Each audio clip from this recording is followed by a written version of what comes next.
Posko pengamanan perjalanan libur Nataru di Bandara SMB 2 Palembang resmi ditutup.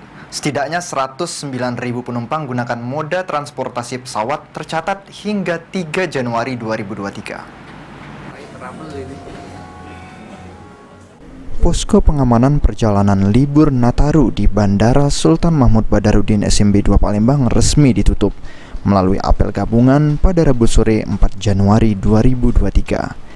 Eksekutif General Manager Angkasa Pura II Iwan Winaya Mahdar mengatakan, selama posko Nataru beroperasi, kondisi penerbangan cukup lancar lantaran terhitung sejak 19 Desember 2022 hingga 3 Januari 2023, aircraft movement mencapai 814 dengan penumpang mencapai 109.274 orang atau meningkat ketimbang tahun 2021 sekitar 77%. Meski terhitung mengalami peningkatan aircraft movement, akan tetapi jika dibandingkan dengan masa sebelum pandemi atau tahun 2019, jumlah tersebut masih terhitung minus 35 hingga 45%. Mengacu sampai dengan tanggal 3 Januari itu ada tadi 814 aircraft movement.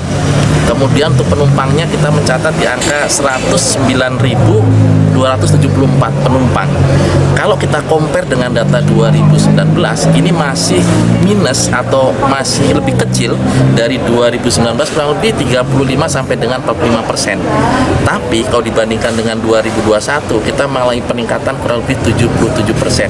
Memang kalau kita bandingkan 2022 ini kan ada semacam relaksasi peraturan perjalanan orang, sehingga 2022 datanya lebih baik dari 2020 maupun 2021.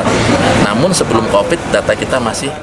Iwan menambahkan, selain dengan masalah trafik penerbangan, masalah cuaca juga menjadi salah satu sorotan posko Nataru. Lantaran setidaknya tercatat 3 pesawat tujuan Bandara Soekarno-Hatta pada 30 Desember 2022 terpaksa mendarat di Bandara SMB 2 untuk sementara waktu dan kembali melanjutkan penerbangan ke Bandara Soekarno-Hatta. Sandi Pratama, PAL TV.